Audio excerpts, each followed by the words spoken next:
gonna be fresh. What is up? It is Fresh Stories. I am not Josh Raines. I'm Chynna Presley, and I am thrilled to interview Josh Raines, the Josh Raines. Oh man, I don't know about today. the Josh Raines. This is who Josh Raines. Okay. I'm thrilled to sit down with you today, Josh. Yeah. When I think of you, and I'm trying to explain to people this incredible friendship that I have with you. Yeah. A lot of people don't know the man Josh Raines. As I like to joke, there was Joshua, and now there's the man Josh. It was right? Joshua. There was Joshua, and now there's Josh. If I had to kind of encapsulate the person that I see when I deal with you, you are one of the few people, one of the rare people that I would say has a true Mamba mentality.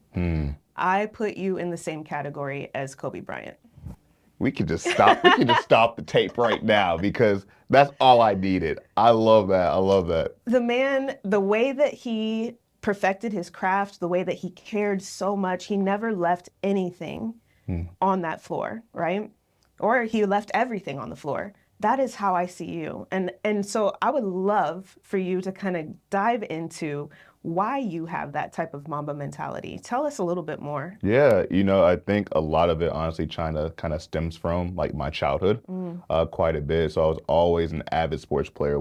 If I had a ball in it, I wanted to play it, except for baseball. That was weird. But I just remember like my mother, when I would get up and get ready to go to school, my mom would say, Josh, you can do all things through Christ who strengthens you. And she affirmed me every single day that way. Me and my mom, we have such an incredible relationship that to this day, she still does it. And so she kind of put in my mind that, Josh, it's just you. If God called you to it, the only thing standing in your way is just you. Yeah. So if you get out of your way, good things will happen. You'll start to be able to, what you envision, you can actually start to do it because you don't really see any obstacles, any hurdles in front of you. And so growing up, I always had that. In basketball, they're like, I got a sprained ankle, I think 8th grade year, and the doctor saw my growth plates. He's like, Josh, you're not gonna make it to 6'4". Say, hate to tell it to you, but you're gonna be 5'10", 5'11". Yeah. He's like, so you probably won't be able to dunk. And when he said that to me, I'm like, who are you to tell me my limits? Come on. That's not how I roll. Yeah. And so I wore, these huge ankle weights to class. I started learning about plyometrics, I was able to dunk my sophomore year. And like, I've always kind of had that mentality, Chynna, that like, I will never let someone set a limit on me when I know a limitless God lives within me. And so either I'm gonna believe it or not. Yeah. I'm gonna believe he's God over all or just God over a few. Yeah. And I choose to believe he's God over all. And so when I started doing that, I started seeing ways to open doors, right? Yeah. I started seeing open doors and I would just like walk through. And I believe if God called me to it, he will sustain and provide through the entire experience. Love that. If God calls you to it, he'll bring you through it. He'll bring you through it. Absolutely. That's one thing, open doors. I'd say this about you all the time. Josh is one of these people that does not see a closed door. Yeah. How do you get to that place? I mean, you say that your mom gave you a lot of that encouragement and she prayed over you. I mean, she got the spirit in her. Yeah, she got that spiritual dog in her. But how do you get to a place, Josh, where you no longer see roadblocks? You only see opportunity. How do you get to that mindset? Because I've had my back against the wall, several times in life. My college time did not go the way I planned. I really hit rock bottom, trying to be honest with that, got into things I shouldn't have gotten into. Yeah. And when God pulled me from that, I decided I was only going to go where he opens the door to. And I was going to have this audacious faith that nothing was going to stop me from help building his kingdom. And so I didn't really have it on any of the secular stuff, quote unquote, that I would do. But anything kingdom related, Chynna, I'm like, if our God is who he says he is and who I believe him to be, why would I let these earthly things that he has given me the ability to dominate, authority over, and to steward, why would I let that stop me? And I remember my time at this huge, company working, and I love the company to this day, but I remember working in customer service, Chynna, like it was yesterday. And I remember, just some of the things I was hearing even about me, like, you don't have a degree, you're gonna stay right here, you're not a leader, and these kinds of things. but I never let it define me because when God pulled me out the situation I was in, he reminded me of who I was. And so I was never going to let anyone change what he said to me. And so while they're talking in one ear, I was actually having a podcast in the other ear, encouraging me. And so a lot of people, when they hear negativity, they say, we just block it out.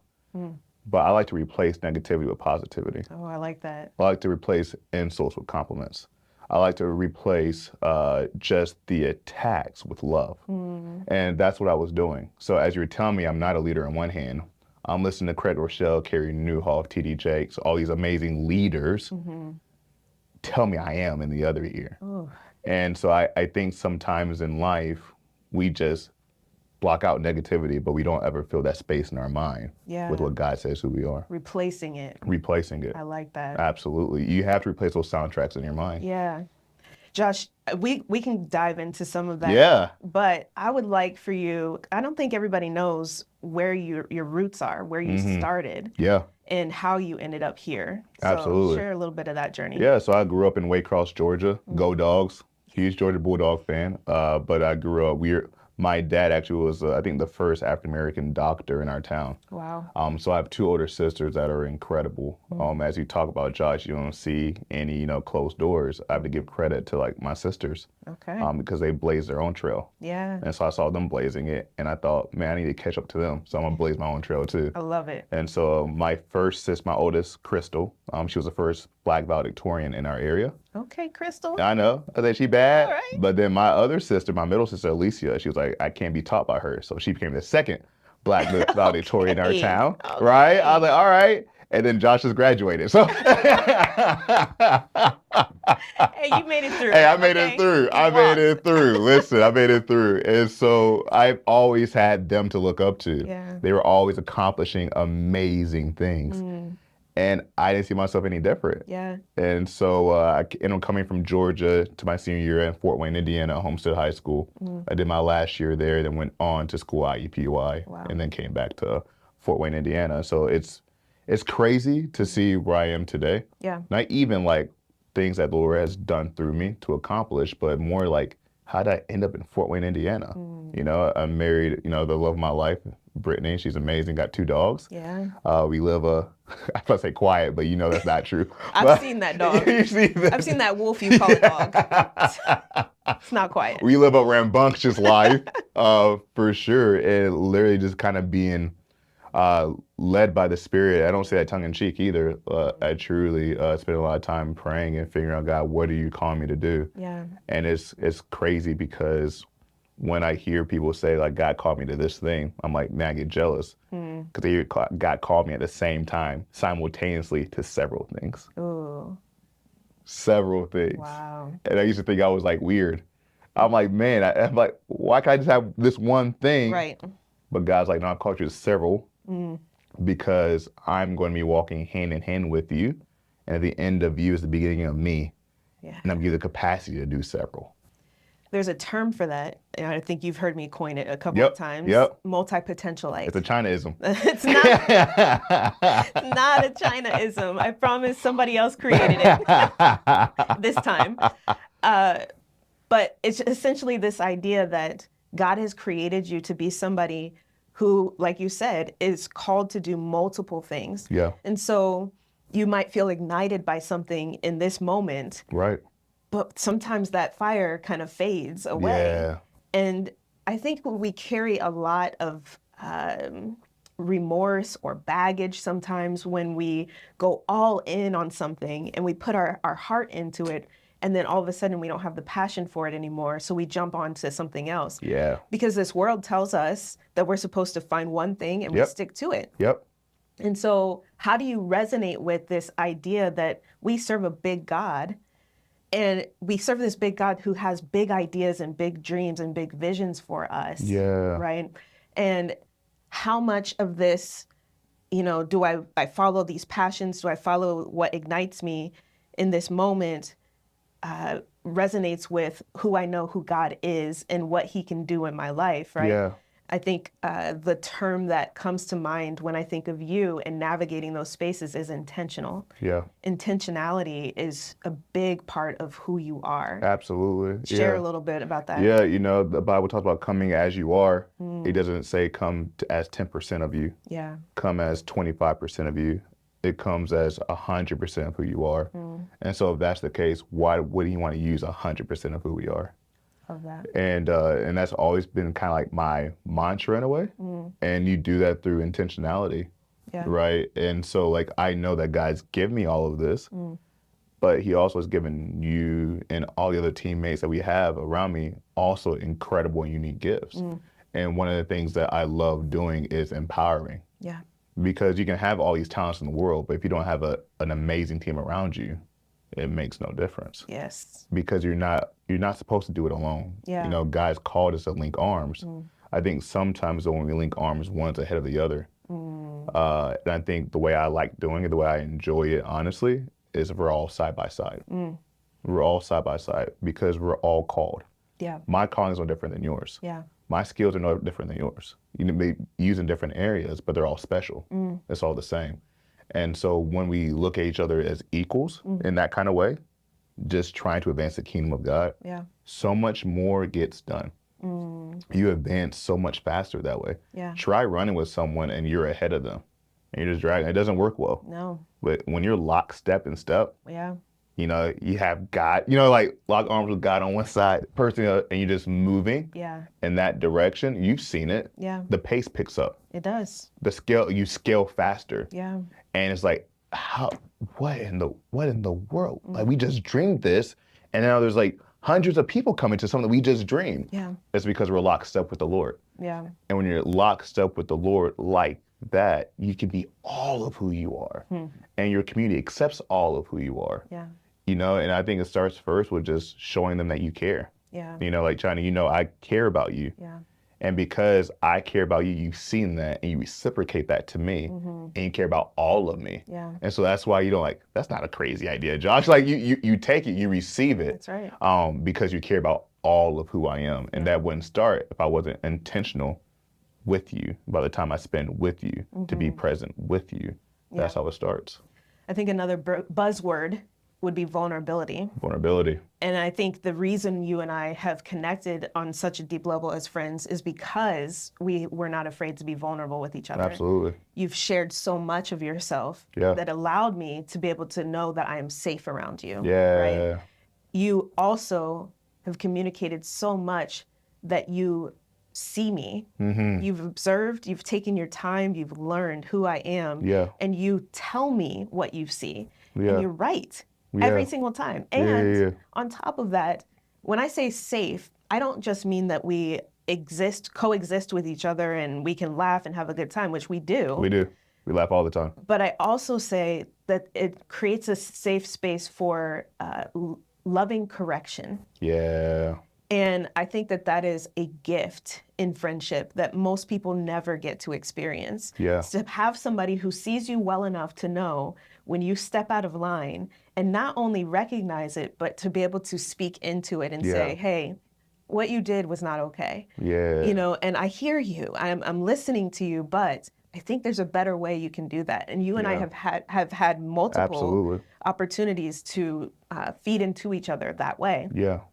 And I know that you cherish your friendships because you have a lot of friendships where you're able to go to that depth. I shouldn't even say a lot.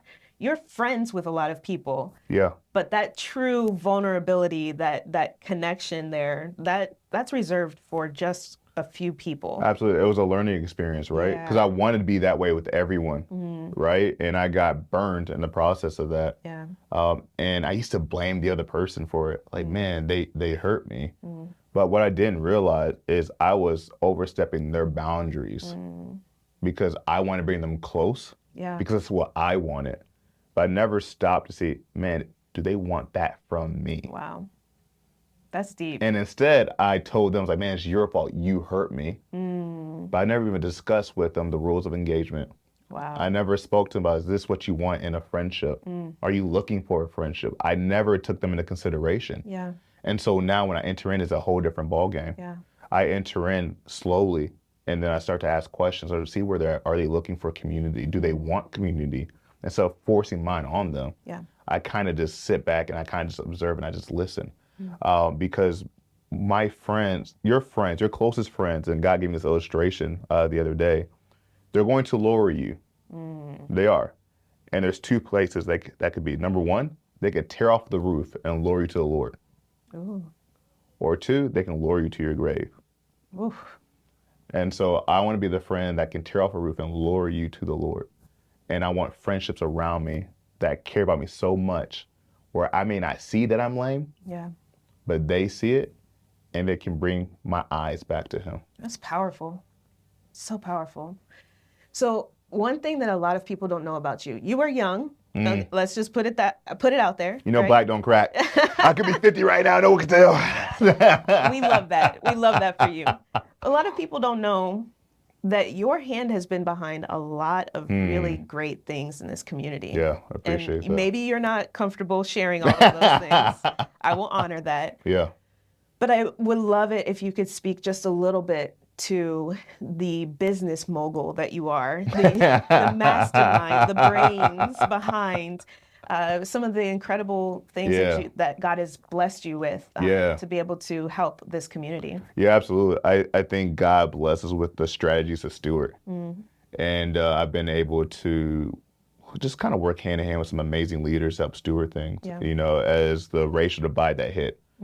Right, and people were looking for answers, and this our city official reached out to me because he heard something I said. He wanted to have a conversation. That conversation stemmed to United Front, right? You know, create alongside, you know, with a good market that was starting in our community. They Harry Cunningham, Rob Wallstrom reached out, and they're like, "Hey, man, we'd love to have your help on this." And so it's so interesting because everything that's been created has been me an act of serving.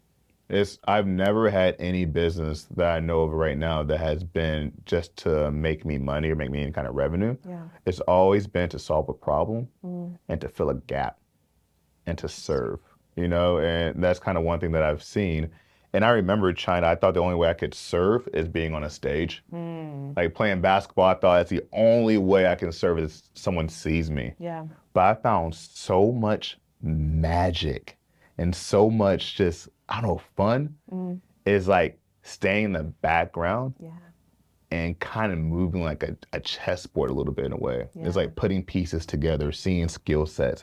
Say, what if we connected this person with that person? And you just stand back and just watch it happen. And I get so excited. Like I get so excited, like, man, if I bring this person in at this day and I have them prepared this way, because I know what this person likes, I can bring it all together and create this beautiful thing. And so like, I get so much pleasure of watching God's people create these God ideas that honestly wouldn't have happened if it wasn't for the fact that they've been connected on a deep level with one another. That's why connection is so important to me, because once I connect with you, Chynna, so if I network with you, right? If I network with you right now, you're gonna tell me what you do. Who you work for, right? That's really it. So I get stuck with a job description. And then maybe one day if I'm be on the radio, I'll call you up and you can help me promote something. But if I get to know you, Chynna, as a person and know what your heart aches for, you know, the hurt, you know, if I see that in those kind of ways and I'm listening to your dreams and your gifting, I'm like, I'm gonna bookmark that here. Because I actually talked to this funder not that long ago that wants to invest in what you're doing. But I never would have known that if I didn't take the time to ask deeper level 3 type questions, to know what you're passionate about, where your giftings are. And we stop at the surface level. We're so busy. We're so busy moving. We don't take the time to sit down and say, man, who are you? What drives you? Like, what breaks your heart? So there is so much purpose and pain. Like, what is that? And like, how can we fill a gap together? Or how can I just note that and say, man, I'll be praying for that. And then have another conversation and it comes back up again. And in every conversation, I say, God, bring back to my remembrance of everything I learned and studied. My mom taught me that. So I say that everywhere I go, God, bring me back to the remembrance of what I learned and studied. And so when I go and he's like, Josh, you're so good at connecting. I'm like, nah, I prayed for that. And that's what God has given me. That's something I say specifically for God to do. So it's not just Josh has a great memory. Ask my wife. I do not. But it's Josh is so specific with his prayers to the Lord for years. I was doing that before I had any connections. I was doing that at age 8 or 9, was saying that prayer. So it's become a habitual for me. It's become a habit. And because it's a habit, I can act it out. I can execute it. Wow. So God connects the dots. I just articulate it. That's beautiful. What's next? What are you working on? What's coming up? Yeah. What ignites you right now? I'm so excited. One of the giftings I believe God has given me is to see things in others. And so I'm working with this amazing guy. His name is Canvas. I hear Canvas on Instagram, and he's always on the podcast earlier. Yeah.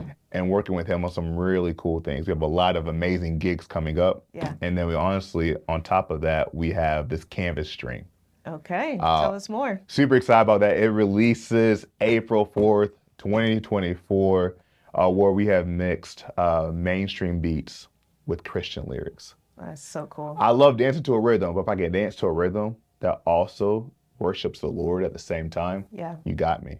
You know, and that's how we reach the next generation. So we're working on that. I'm super stoked about that. Yeah. And then we have this company called Connect. Well, tell me more about that. A company called Connect great. that me and Chynna and Jay Lynn, we're working hard on this experience company where we create opportunities for that connection I talked about to happen, right? We believe heart connect, trust follows, impact's made. Yeah. And we've seen that in our own personal life, right? Yes, and yeah. honestly, this company is an extension of who we are. Yeah. That's why you don't have to strive too hard for it, right? When you come out of who you are instead of what you do, Yeah. it's easy. Yeah. It's easy, it's scalable. So those are the amazing things that we have coming up. And I think there's even more, probably, for sure. I definitely love doing this. I love fresh stories. Yeah. I love telling other people's stories. Because if it's bigger than just you can accomplish so much. And so that's my heart. My heart is to empower others. I am grateful. Yeah.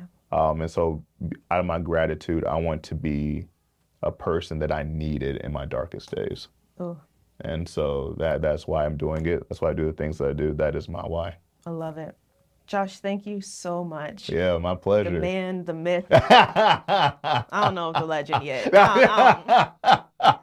No. Thank you for giving me the opportunity to interview you. Yeah. Like I said, you are a blessing, Yeah. a gift in my life. Yeah. And I cherish this friendship that we have built. And I just want other people to see you the way that I see you. Man, I appreciate that. know? You're trying to, you're a sister. Yeah. You've always been a sister. Okay. With an A? Yeah, with an A, sister. But no, you're my sister. Yeah. I couldn't do half the things that I've been doing, honestly, without you, without your guidance, without your direction, without your pushback, without your questions, and honestly, without your trust. I think trust is the number one thing that we have. Is And the so heart connected? trust follows, impact's made. Impact is made. Thank you. Drop the mic. This podcast could not be possible without our friends at Windows, Doors, and More. Thank you for your support, and I don't know what else to say. I think you did it. Close it out. Close it out. It's gonna be fresh.